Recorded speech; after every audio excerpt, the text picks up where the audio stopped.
मित्रों, साथियों, नमस्कार। कई बार समस्याएं मैंने देखा है कि होती है संविधान का संवैधानिक विकास। भारतीय संविधान कैसे बना, ये एक प्रक्रिया है, इसे जानना बहुत अनिवार्य है। और कई बार इसमें हिस्ट्री और पॉलिटी दोनों के शिक्षक इस टॉपिक को या तो छोड़ देते हैं या वो उसको बस ऐसे ही कवर अप करा देते हैं। तो मेरे मन में ख्याल आया कि क्यों ना कुछ थोड़े थोड़े से छोटे छोटे शॉर्ट्स क्लिपिंग बना करके आपको समझाया जाए।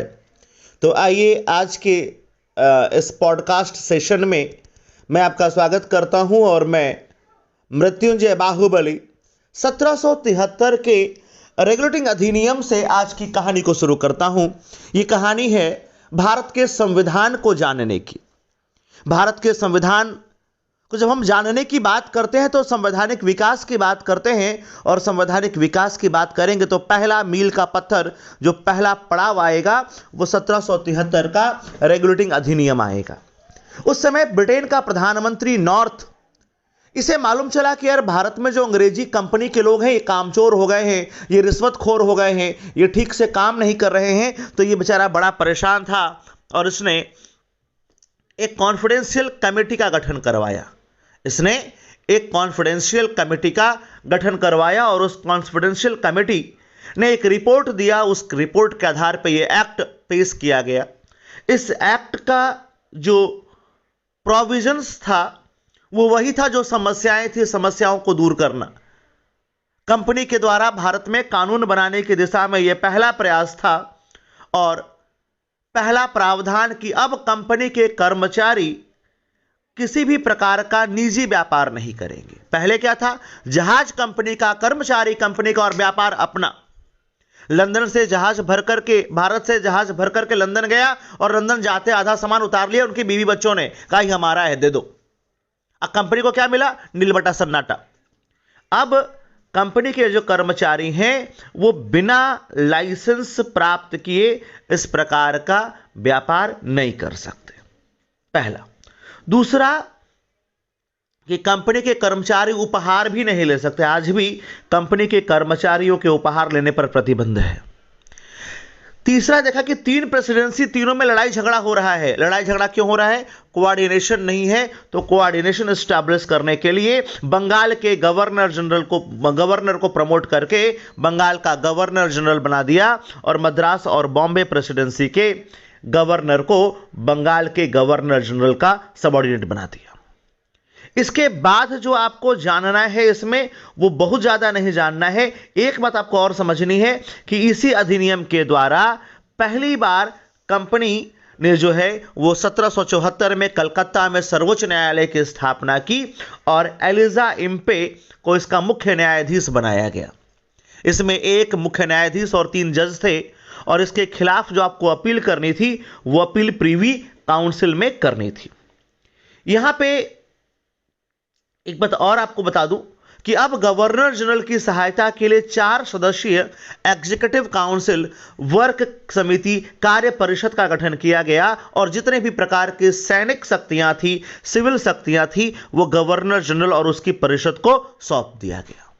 तो अब गवर्नर जनरल और उसकी परिषद के पास सारी शक्तियां हो गई। अब समझो कि 4 तो मेंबर हो गए, एक हो गया गवर्नर जनरल, तो 5 लोग हो गए।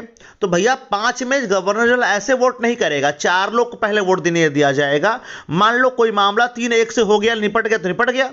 अब 2-2 वोट पड़ गए, टाई हो गया मामला, तो अब गवर्नर जनरल जो है अपना एक वोट देगा और उसका वो मत निर्णायक मत कहलाएगा और वो जिस पक्ष में वोट दे देगा उधर 3 वोट हो जाएंगे तो वो पक्ष जीत जाएगा, वो वाला मामला मान लिया जाएगा। यही पावर आज लोकसभा और राज्यसभा के स्पीकर और चेयरमैन के पास भी होता है। तो बेटा ये था आपका 1773 का रेगुलेटिंग अधिनियम। हम लोग अगले पॉडकास्ट में बात करेंगे 1784 का पिट्स इंडिया एक्ट। संविधान को जानने के क्रम में दूसरा एक्ट हम पढ़ने वाले हैं, एक्ट ऑफ सेटलमेंट एक्ट। दरअसल जब रेगुलेटिंग एक्ट आया, जब उसे लागू किया गया तो उसमें बहुत सारी कमियां नजर आई और उन कमियों को दूर करने के लिए एक संशोधनात्मक अधिनियम लाया गया, एक एक्ट ऑफ सेटलमेंट लाया गया। अब वो एक्ट ऑफ सेटलमेंट, वो संशोधनात्मक अधिनियम क्या था?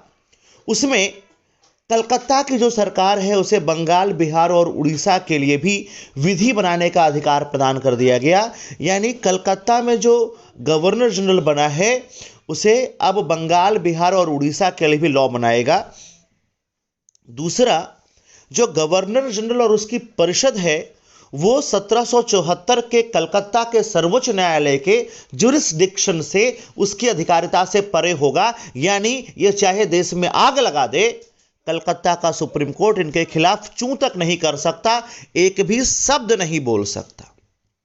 इसके अलावा इस रेगुलेटिंग एक्ट के दोषों को दूर करने के लिए एक और अधिनियम लाया गया था 1783 में, इसे डंडाज एक्ट कहा गया। इसके बाद नॉर्थ और फॉक्स की गवर्नमेंट थी, तो फॉक्स एक भारत के लिए 1783 में एक और बिल लेकर के आता है, उसे फॉक्स इंडिया बिल कहा जाता है। लेकिन दोनों ही बिल ब्रिटेन की संसद में पारित नहीं हो सके और नतीजा यह हुआ कि नॉर्थ और फॉक्स के गठबंधन की सरकार को इस्तीफा देना पड़ा। और यह पहला वाकया है, यह पहला मामला है जब भारतीय किसी विषय पर अंग्रेजी सरकार को क्या करना पड़ा हो, पतन हो गया हो, उसको त्यागपत्र देना पड़ा हो। अब हम बात करेंगे पिट्स इंडिया एक्ट की। दरअसल पिट्स इंडिया एक्ट 1784 में आया और रेगुलेटिंग एक्ट के बाद एक बड़ा दस्तावेज, एक बड़ा अधिनियम, और इसने पहली बार कहा, इसका टाइटल था कि भारत में ब्रिटिश अधिकाराधीन क्षेत्र, it means the British territory over India. यानी पहली बार इस एक्ट के थ्रू माना है ब्रिटिशर्स ने कि भारत हमारा क्षेत्र है। यह सवाल आपसे यहां से पूछा जा सकता है प्रीलिम्स में, चाहे आप कोई भी प्रीलिम्स दे लीजिए, आपसे सवाल पूछा जाएगा।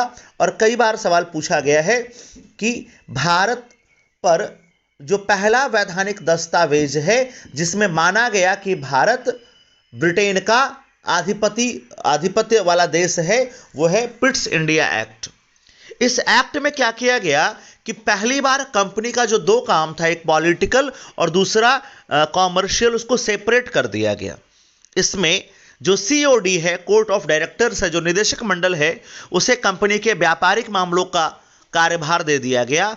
और जो पॉलिटिकल बॉडीज है, जो पॉलिटिकल इश्यूज हैं, जो पॉलिटिकल अफेयर्स थे, उसके लिए एक नई बॉडी बनाई गई जिसको बोर्ड ऑफ कंट्रोल कहा गया, बीओसी कहा गया। और बीओसी में 6 मेंबर थे, ये लंदन में बैठते थे और सीओडी जो है भारत में बैठती थी। तो हम कह सकते हैं कि इस प्रकार कंपनी के शासन के अधीन पहली बार डायरकी द्वैध शासन का प्रारंभ हुआ। एक सीओडी, एक बीओसी। सीओडी कॉमर्शियल एक्टिविटीज देखेगी, बीओसी बोर्ड ऑफ कंट्रोल जो है वो पॉलिटिकल अफेयर्स देखेगी। आपने पहले पढ़ा था कि गवर्नर जनरल की परिषद होगी और उसमें 4 मेंबर होंगे। इस बार गवर्नर जनरल का परिषद तो था, लेकिन गवर्नर जनरल के परिषद से सदस्यों की संख्या घटा करके 4 से कम करके 3 कर दी गई। और बोर्ड ऑफ कंट्रोल को इतना पावर मिल गया कि वो भारत का सिविल, रेवेन्यू और मिलिट्री तीनों मामला संभालने लगा। ठीक है।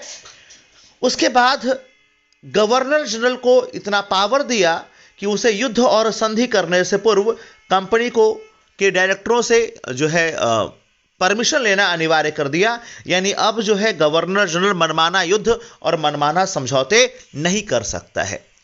तो ये इंटरेस्टिंग जानकारियां, बहुत चुटकियों में एक्ट्स याद हो जाएंगे। यूं आप सुनते सुनते बड़े इतिहास के, राज व्यवस्था के और मर्मज्ञ बनेंगे और सिविल सेवा में सफलता प्राप्त करेंगे। UPSC, UPPSC, Bihar PSC, RPSC और यूकेपीएससी जैसी सेवाओं में आप महारत हासिल करेंगे। इसके लिए आप लगातार जुड़े रहें, सुनते रहें और अगर पसंद आए तो लाइक करते रहें। आपका स्वागत है एक बार और मेरे पॉडकास्ट में। हम लोग पढ़ रहे थे भारत के संविधान का विकास और अभी बात करेंगे 1813 के चार्टर अधिनियम का। 1813 का जो चार्टर एक्ट है, चार्टर एक्ट ऑफ 1813, इसको एक लाइन में एक्सप्लेन किया जा सकता है, तेरे व्यापार के 1 लाख रुपए धर्म में लगा दिए। तेरे मतलब 13, 1813। व्यापार यानी ट्रेड मोनोपोली को समाप्त किया गया था, except the tea and China. चाय और चीनी के व्यापार को छोड़ करके व्यापारिक एकाधिकार समाप्त कर दिया गया था ईस्ट इंडिया कंपनी का। 1 लाख रुपए पर एनम प्रतिवर्ष भारतीयों की शिक्षा पर खर्च करने का प्रावधान किया गया था। और उसके बाद ईसाई मिशनरियों को भारत में धर्म प्रचार की आज्ञा मिल गई थी। तो इस एक्ट से क्या क्या हुआ, तेरे व्यापार के 1 लाख रुपए धर्म में लगा दिए। यानी पहली बार भारतीयों की शिक्षा पर 1 लाख रुपए खर्च करने की बात की गई। ईसाई मिशनरियों को भारत में धर्म प्रचार की आज्ञा मिल गई और ईस्ट इंडिया कंपनी का व्यापारिक एकाधिकार भारत के चाय और चीन के व्यापार को छोड़कर के समाप्त कर दिया गया। इसे हम शॉर्ट में चाय और चीनी कहते हैं। अगले पॉडकास्ट में मिलेंगे आपसे, बात करेंगे 1833 के चार्टर एक्ट की। धन्यवाद।